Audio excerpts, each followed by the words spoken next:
Picture this. A man is standing at a fork in the road in the middle of nowhere, sweating, holding a crumpled map upside down. A wise old farmer leans on a fence nearby, chewing a piece of straw like he has all the time in the world.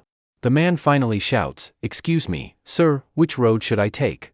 The farmer smiles and says, "Well, son, where are you going?" The man shrugs and says, "I don't really know." And the farmer chuckles and says, "Then it doesn't matter which road you take. Any road will get you there." That little joke has been around for a long time, but it carries a punch that hits harder than most people expect, especially when it comes to money. Have you ever felt like you are working really hard but going absolutely nowhere? Like your bank account has the same energy as a hamster on a wheel, lots of motion and zero progress? You are not alone. Most people are running fast in random directions and calling it ambition. But here is the truth nobody wants to admit. If you don't know where you are going, any road will get you there, and it probably will not be the road to financial success. So let me tell you a story about a young man named Marcus. Marcus was 28, smart, hardworking, and completely lost. He had a decent job, a decent car, and a decent apartment. Everything in his life was decent, which is just a polite word for not really living. He thought he was chasing success, but really, he was just chasing whatever shiny thing his neighbor had last week. What did Marcus actually want out of life? If you asked him, he would say, "I want to be rich." But what does rich even mean? Is it a number? Is it a feeling? Is it a yacht with your face painted on the side? Marcus had no idea. He just knew he wanted more, and more is the most dangerous goal a person can have, because more never ends. One Saturday morning, Marcus sat at his kitchen table with a cup of cold coffee and a stack of bills. He scrolled through social media and watched a guy his age on a beach in Bali, talking about passive income. Then he watched a woman his age in a Lamborghini, talking about crypto. Then he watched a teenager flipping houses. By the end of an hour, Marcus felt like the only person on earth not getting rich. Sound familiar? He decided right then and there to do something. The problem was, he didn't know what. So he did what most people do. He grabbed a tactic instead of a target. He downloaded 3 trading apps. He bought a course on drop shipping. He signed up for a real estate webinar.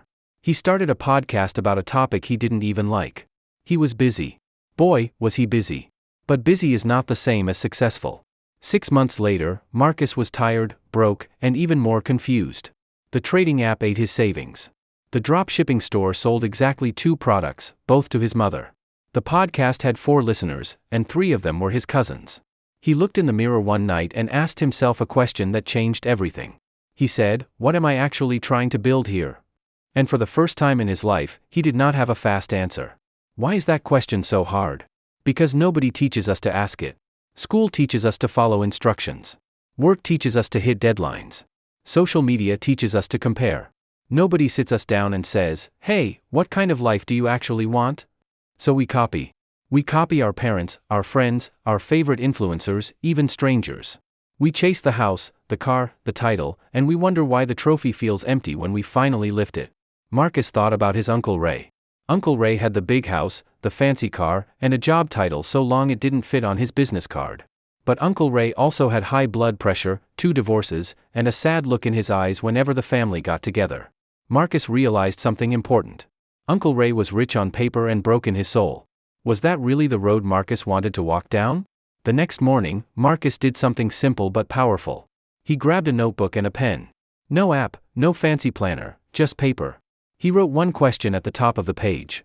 What would my perfect ordinary Tuesday look like? Not a vacation day, not a birthday, just a regular Tuesday. He wrote for 2 hours straight. And by the end, he had something most people never have. He had a target. What did his Tuesday look like? He woke up without an alarm. He made coffee in a quiet kitchen. He worked on something he was proud of for about 4 hours. He had lunch with his wife, who he had not even met yet, but he could already picture her. He took a walk in the afternoon. He spent time with his future kids. He read a book before bed. That was it. No yacht, no Lamborghini, no painted face on the side of anything. Then Marcus did the math. He figured out how much money that life actually cost. And here is the funny part. It cost a lot less than he thought. He had been chasing millions when his real dream needed a fraction of that. He had been climbing a mountain that was not even his mountain.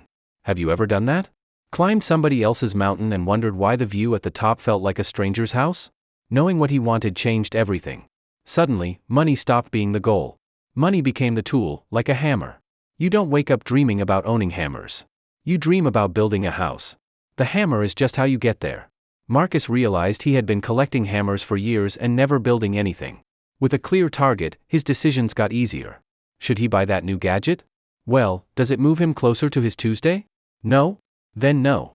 Should he take that promotion that pays more but eats his weekends? Does it move him closer to his Tuesday? No? Then no. Should he start that side project he actually loves? Yes? Then yes. The target turned every choice into a simple question.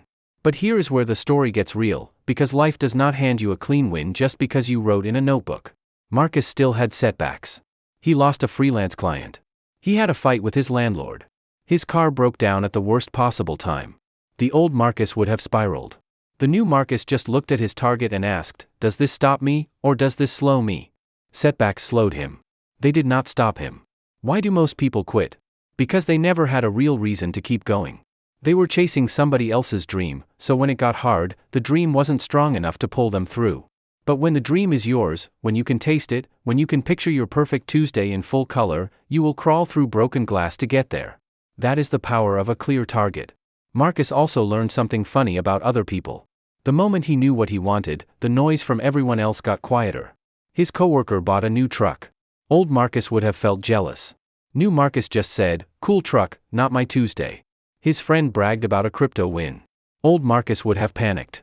New Marcus just said, "Glad for you, not my Tuesday." It was like he had earplugs made of clarity. Now let's talk about the goalpost trap. You know the one. You hit a goal, and instead of feeling proud, you immediately move the goal. You wanted to make $50,000 a year, then you made it, and now you want 100.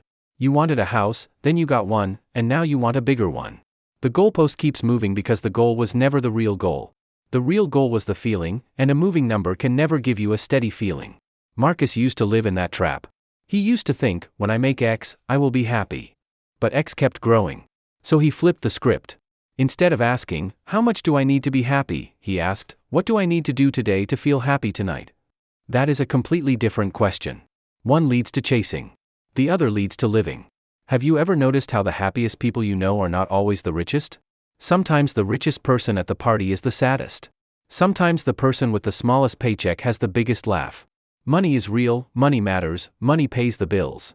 But money is a passenger in your life, not the driver. The moment you let money drive, you end up in places you never wanted to go. Marcus started building his Tuesday, one piece at a time. He cut spending on stuff that did not matter to him. He stopped buying clothes to impress people he did not even like. He sold the car that ate his paycheck and got a smaller one that did the same job. He moved to a cheaper apartment in a quieter part of town. He freed up time and money, and he poured both into the work he actually loved. Within 2 years, Marcus had built a small business that fit his life instead of swallowing it. He was not a millionaire. He was not on a beach in Bali. He did not have a Lamborghini. But he had his Tuesdays. Real, quiet, fulfilling Tuesdays. And here is the wild part. Because he was happy with less, he actually started making more. The work got better when the pressure got smaller. Why does that happen? Because desperate energy is loud and clumsy. Calm energy is sharp and steady. When you are not panicking about money, you make better decisions. You pick better clients. You build better products. You say no to bad deals. The clearer your target, the calmer your steps. The calmer your steps, the further you go. Now let me ask you a few questions, and be honest with yourself. Can you describe your perfect ordinary Tuesday? Not a fantasy, not a vacation, just a regular Tuesday in the life you actually want. If you can't, that is okay.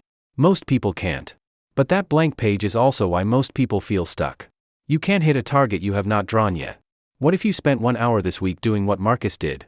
1 hour, 1 notebook, 1 honest question. What would your perfect ordinary Tuesday look like? Who is in it? What are you doing? What are you not doing? What do you eat? What do you wear? Where do you live? How does it feel? Write it all down without judging it. Don't worry about being realistic. Just be honest. Then do the math, like Marcus did. How much does that Tuesday actually cost? You will probably be surprised. The dream is almost always cheaper than the noise around it. The noise sells you yachts. Your soul just wants peace, purpose, and people you love. Those things are not free, but they are not as expensive as the world wants you to believe. Here is another truth nobody tells you.